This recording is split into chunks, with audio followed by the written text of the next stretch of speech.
तुम्हारा चौथापन आने वाला है। तुम्हारे ना रहने के बाद अयोध्या का कौन राजा बनेगा? दशरथ जी कहते हैं मुझे क्या लेना देना, मेरे ना रहने के बाद कौन राज करेगा, इससे हमें लेने का क्या तात्पर्य है? हम नहीं, हम जो होगा तो देखा जाएगा, जो रहेगा वो देखेगा। क्योंकि यही चक्कर में जीवात्मा फंसा रहता है कि हमारे ना रहने के बाद कौन देखेगा। अगर कहीं समय आ जाए, अगर दांव मिल जाए तो यमराज के से भी कह सकता है कि 2-4 दिन और रोक देते तो अच्छा था, हमारा ये काम बिगड़ रहा है। इस लड़के के लिए ये सब कर देते, उस लड़के के लिए ये कर देते, वो कर देते, इसी चक्कर में वो फंसा रहता। महाराज दशरथ जी कहते हैं कि मुझे किसी बात की चिंता नहीं है, क्योंकि हमें उनकी नहीं चिंता, उन्हें चिंता हमारी है। मेरी चिंता तो रघुनायक के पास है, वो भगवान करते हैं, तो मुझे क्या बात। नारद जी ने कहा कि अगर अभी आपका मैं पोल खोल दूंगा तो फिर चिंता हो जाएगी। महाराज दशरथ कहने लगे, देव ऋषि ये बताओ मेरे अंदर कौन सी कमी है कि तुम मेरे पोल खोल देने की बात कर रहे हो? कहा कि सुनो, तुम्हारे मित्र इंद्र हैं, और जिस समय आप वहां जाते हैं तो आप जिस पात्र पर बैठते हैं उसे उठा करके फिकवा देता, जहां पर आपका पैर पड़ता है वहां की मिट्टी खुदवा देता। कहा क्यों? कहा इसलिए कि तुम्हारे पास कोई पुत्र नहीं है। अब ये चिंता में पड़ गए और यहां से गए। एक बार सुबह हुआ, सुबह के समय जब शिकार खेलने के लिए गए और पूरा दिन, ये वाल्मीकि रामायण की कथा है कि पूरा दिन ये शिकार खेल रहे थे, पूरा दिन इनको शिकार नहीं मिला। तो एक दिन, उसी दिन ये जो है सोचा अब हम क्या करें, भूख प्यास लग गई। उसी समय एक सरोवर दिखाई पड़ा और उसमें एक सुंदर सा फूल खिला हुआ था। कहा कि फूल खिला है, कहा इसी पुष्प को ले जाएंगे और ले जाकर के अपनी रानी कैकेयी को दे देंगे। बाण को निकाला और जैसे ही बाण को निकाला और छोड़ा कमल के उस फूल के ऊपर, वह पुष्प जो है पृथ्वी के अंदर पानी में डूब गई। फिर बाहर निकल आई, दोबारा चलाया, फिर डूब गई। तो कहा कि ए पुष्प, क्या तुम अयोध्या नहीं चलना चाहते? पुष्प ने क्या कहा कि पुष्प कहा तू सुनी ए रावो,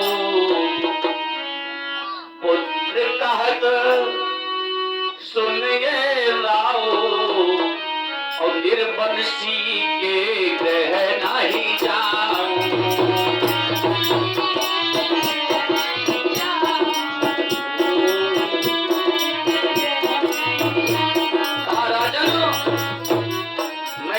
नहीं जाना चाहती कि जिसके घर कोई पुत्र ना हो। अब इनको चिंता गया, आकर के गिर गए और गिर गए। तो आप जान लीजिए, जब कभी आपके जीवन में कोई समस्या आवे तो आप अपने सदगुरुदेव के पास जाएं, आप संत महात्माओं के पास जाएं, वहीं से तुम्हारा उद्धार होगा, उपाय निकलेगा। चिंता नहीं करना चाहिए, चिंतन करना चाहिए। महाराज दशरथ जी कहाँ गए?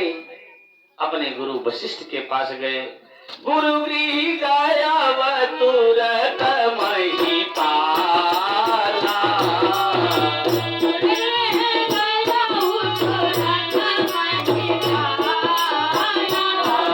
चरण लागे कर विनय विशाला,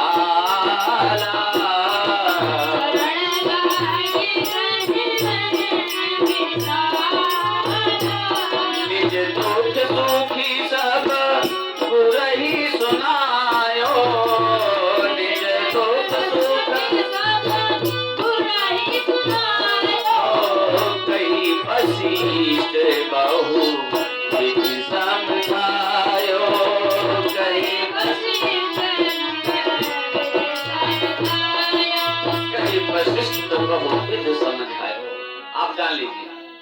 जब आप किसी के यहाँ जाएं, अपने गुरु के पास जाएं, संत ब्राह्मण के पास जाएं, तो नहीं कि गुरु जी प्रणाम, हाथ जोड़ लिया, कहा ठीक है। गुरु जी के चरणों में गिरना चाहिए। दंडवत प्रणाम किया तो क्या हुआ? पहले तो नतमस्तक होकर,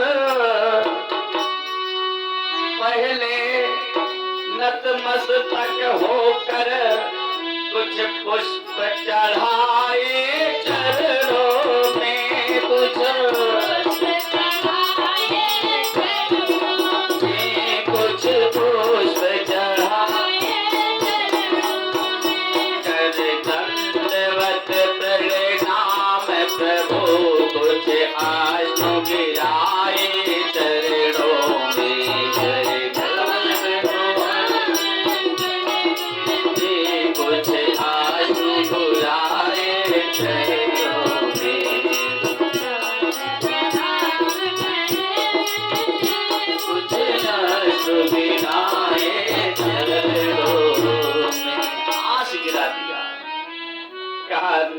राजन, क्या बात है, आज क्यों रो रहे हो, क्यों विह्वल हो?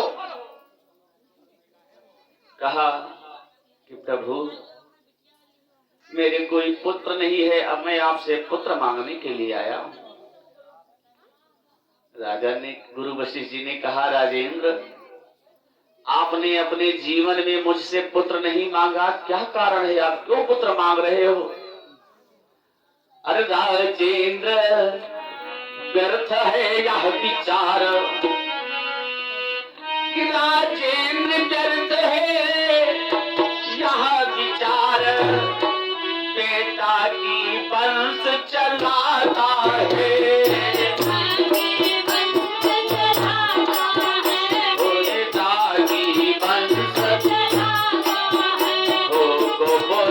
अगर जन्मे जिस घर उनका विनाश कर देता है, घर का विनाश कर देता है। कहा, अगर कहीं कुपुत्र हो गया तो घर का नाम रोशन कर देगा धुंधकारी जैसा, इसलिए व्यर्थ में चिंता करते हो। कहा, ना, चाहे मुझे सुख मिले या दुख मिले, लेकिन मुझे पुत्र चाहिए। तो गुरु जी कहने लगे, धरहु धीर, एक नहीं 4, चौथे पन में तुमने मुझसे मांगा है कि धरहु धीर, कोई है सुतचारी। ऐसा नहीं होगा कि तुम्हारा घर के नाम को मिटा दे, कि धरहु धीर, कोई है सुतचारी, और त्रिभुवन में देता भगत भयारी,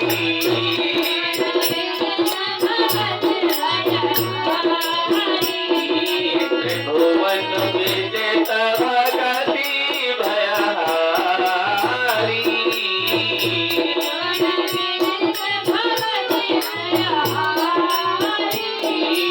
श्रृंगेरी सही वशिष्ठ बोलावा, पुत्र काम शुभ जग करावा, श्रृंगेरी पुत्र काम शुभ जग करावा। यज्ञ कैसा होना चाहिए?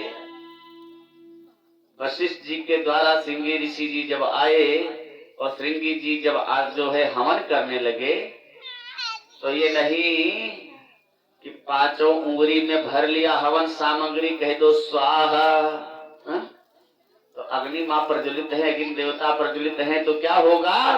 जलेगा तो है। हवन में ब्राह्मणों में एक बहुत बड़ी अभी कमी दिखाई पड़ रहा, अगर कोई ब्राह्मण कथा को सुन रहे होंगे तो विचार कर लीजिएगा। बहुत बड़ी हवन में इतना जल्दबाजी कर देते हैं, कहते हैं महाराज जल्दी करो। हवन कैसा करना चाहिए? बाबा जी कहते हैं कि भगती सहित मुनि आहुत दीन है, प्रगटे आगे न चारू करलीन है।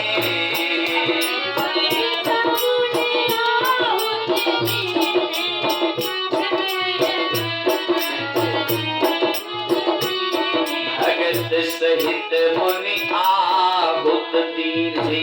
बड़ी प्रेम के साथ जैसे आप किसी को अपने हाथ से खिला रहे, अग्नि देवता प्रकट हो गए हाथ में खीर को लेकर। तो कहा कौशल्या को दिया, कहा ले जाओ बांट दो। तो आधा भाग कौशल्या, आधा कैकेयी, आधा सुमित्रा से बांटा गया।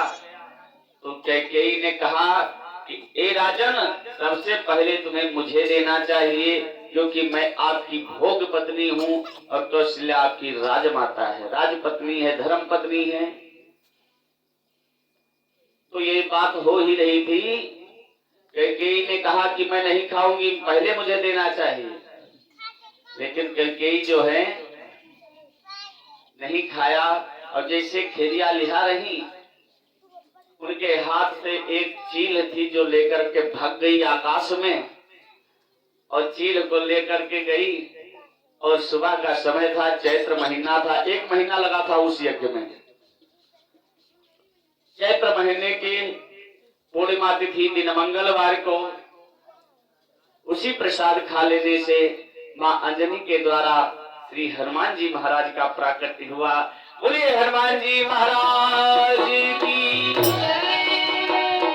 दोबारा फिर यज्ञ प्रारंभ हुआ और इसके बाद जब फिर 1 वर्ष लगातार चला और उस यज्ञ से जब अग्नि देवता प्रकट हुए, तब वशिष्ठ जी ने अपने मन में विचार किया कि जो वशिष्ठ कछु हृदय विचारा, सकल काज भव सिद्ध हमारा। और दे दिया। तो यही विधि गर्भ सहित सब नारी,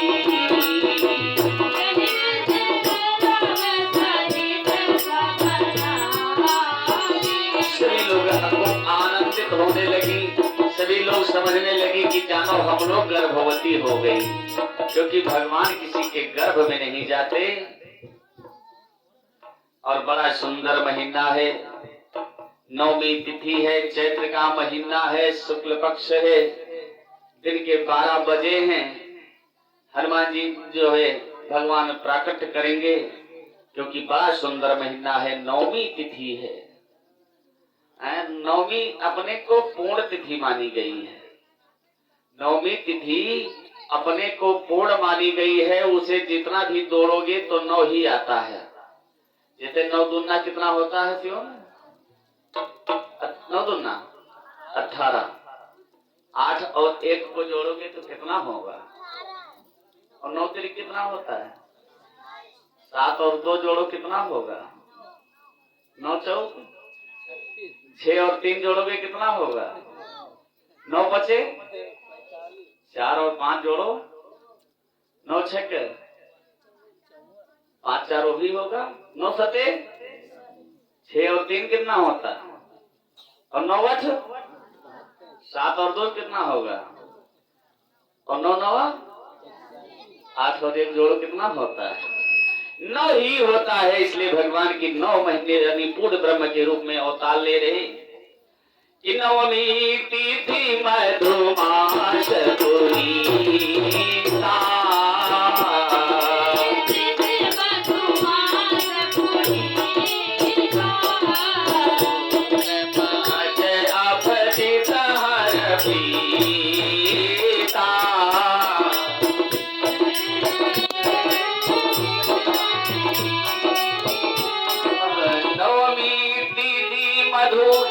मास पुनीता, शुक्ल पक्ष अभिजित हर पीता। 9वीं का महीना है, मधुमास है, तिथि 9वीं तिथि को भगवान ना जो है उस दिन 9वीं तिथि को सभी देवी देवता कहाँ गए भैया? 9वीं तिथि को सभी देवी देवता अयोध्या में